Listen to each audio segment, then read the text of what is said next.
Hello students, आज हम लोग नेक्स्ट टॉपिक पढ़ेंगे that is known as respiration. ठीक है, नेक्स्ट टॉपिक है हम लोगों का रेस्पिरेशन। रेस्पिरेशन है क्या? ठीक है, respiration is the process of releasing energy from food. Respiration वो प्रक्रिया है जिसमें भोजन के द्वारा एनर्जी का उत्पन्न होना, रिलीजिंग एनर्जी फ्रॉम फूड से एनर्जी का प्राप्त होना, that is known as respiration कहलाता है। In this process oxygen react with food molecules present in the body cells and burns them slowly to release energy. ये इस प्रक्रिया में क्या होता है, ऑक्सीजन जो होता है हमारे बॉडी के सेल में प्रेजेंट फूड के साथ मिलकर ऑक्सीडाइज हो जाता है, यानी बर्न होता है और स्लोली एनर्जी का फॉर्मेशन होता है। ये एनर्जी हमारे शरीर में एटीपी के रूप में प्रेजेंट होती है। एटीपी के रूप में प्रेजेंट होता है, जिसको हम लोग कहते हैं एडिनोसिन ट्राई फॉस्फेट। ठीक है, दैट इज एटीपी। एनर्जी हमारे शरीर में कैसे स्टोर हुआ, ये जो है ऑक्सीजन हमारे शरीर में प्रेजेंट भोजन के साथ रिएक्ट करके एनर्जी का फॉर्मेशन करता है।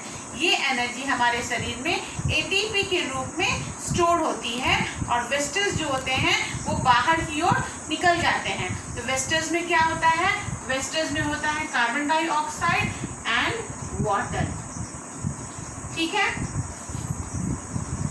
तो फूड क्या हुआ, फूड प्लस ऑक्सीजन बना क्या, कार्बन डाइऑक्साइड, वाटर और एनर्जी, यही बनता है।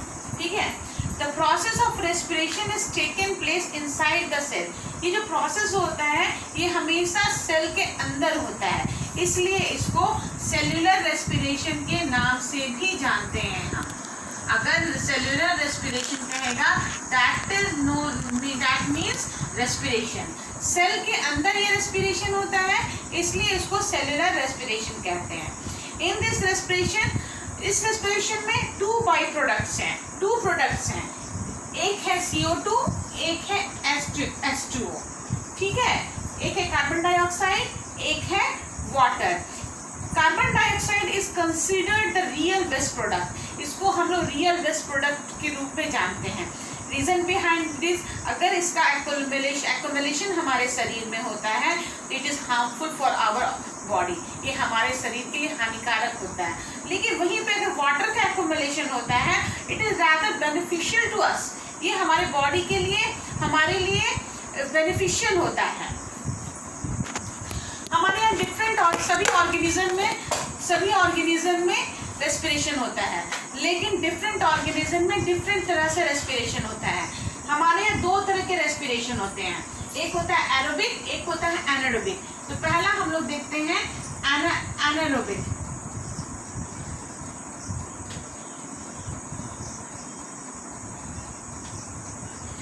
Anaerobic respiration.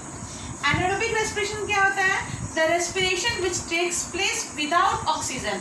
वैसा रेस्पिरेशन जो ऑक्सीजन के एब्सेंस में हो उसको हम लोग एनारोबिक रेस्पिरेशन कहते हैं।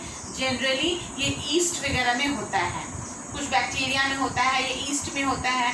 ठीक है, in this respiration glucose is break down into ethanol. जैसे कि जनरल रेस्पिरेशन में क्या होता है, ग्लूकोज जो ब्रेक डाउन होता है, कार्बन डाइऑक्साइड, वाटर, एनर्जी में ब्रेक डाउन होता है। लेकिन इसमें जो होता है ग्लूकोज जो ब्रेक डाउन होता है इथेनॉल में ब्रेक डाउन होता है और कार्बन डाइऑक्साइड में, और एनर्जी रिलीज होती है। एनर्जी जो इसमें होती है वेरी लिमिटेड अमाउंट में एनर्जी रिलीज होती है, मात्र 2 ATP एनर्जी रिलीज होती है। अगर इसका हम लोग ये देखते हैं ग्लूकोज,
एनर्जी जो निकल रही है,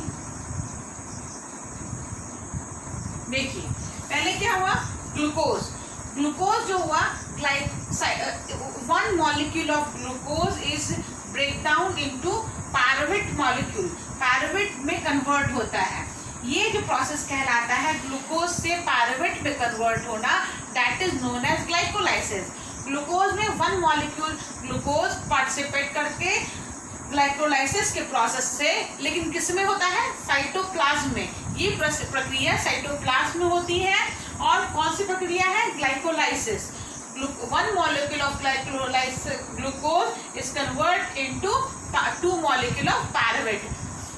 एक मॉलिक्यूल ग्लूकोज क्या हुआ, दो मॉलिक्यूल पायरुवेट में कन्वर्ट हुआ by the process of glycolysis in the cytoplasm. फिर वो पायरुवेट, दो मॉलिक्यूल ऑफ पायरुवेट ऑक्सीजन के एब्सेंस में, ईस्ट में ऑक्सीजन के एब्सेंस में इथेनॉल बनाता है। इथेनॉल प्लस कार्बन डाइऑक्साइड और एनर्जी, जो कि 2 ATP एनर्जी का फॉर्मेशन हो गया।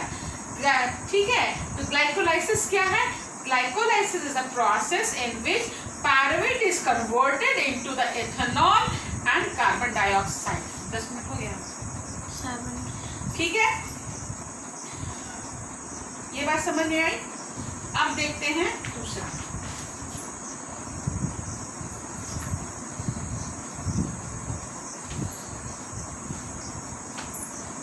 होगा तो बोलना, उंगली से इशारा करेंगे, मिनट बंद कर बोलना।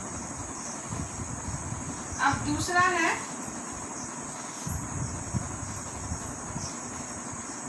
बोलती ना, बोर्ड वाइप करना चाहिए, पॉज कर।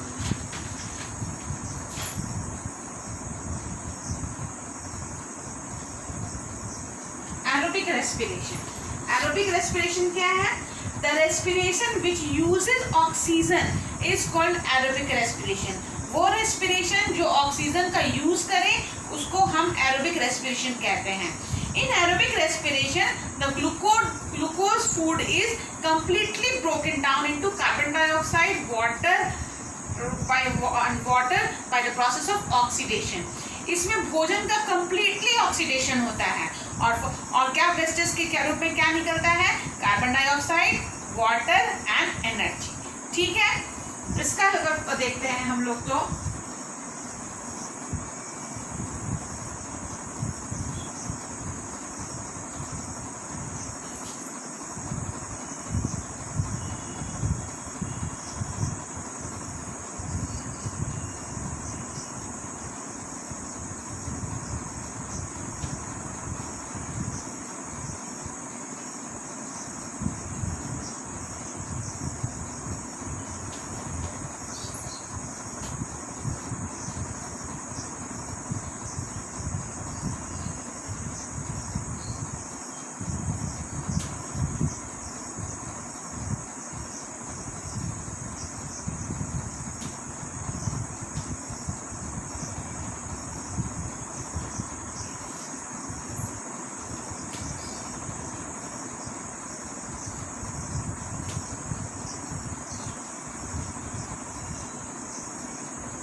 इसमें क्या होता है, वैसे ही ग्लूकोज, एक molecule of glucose by the process of glycolysis in the cytoplasm, it is converted into 2 molecule of pyruvate। ठीक है, ग्लूकोज क्या हुआ, ग्लाइकोलाइसिस के प्रोसेस के द्वारा साइटोप्लाज्म में पायरुवेट में कन्वर्ट हुआ। कितना ग्लूकोज था, एक मॉलिक्यूल, कितना में कन्वर्ट हुआ, 2 मॉलिक्यूल में कन्वर्ट हो गया। ठीक है, फिर ये पायरुवेट जाके क्रेब्स साइकिल की मदद से माइटोकॉन्ड्रिया में जाके in the presence of oxygen, ये पायरुवेट इन द ऑक्सीजन के प्रेजेंस में क्रेब्स साइकिल रन करता है माइटोकॉन्ड्रिया में और कार्बन डाइऑक्साइड, वाटर और 38 ATP एनर्जी को रिलीज करता है। ये है आपका रेस्पिरेशन। जो भी अगर प्रॉब्लम होगा तो उसके लिए आप कमेंट्स कीजिएगा। बस आज के लिए इतना ही।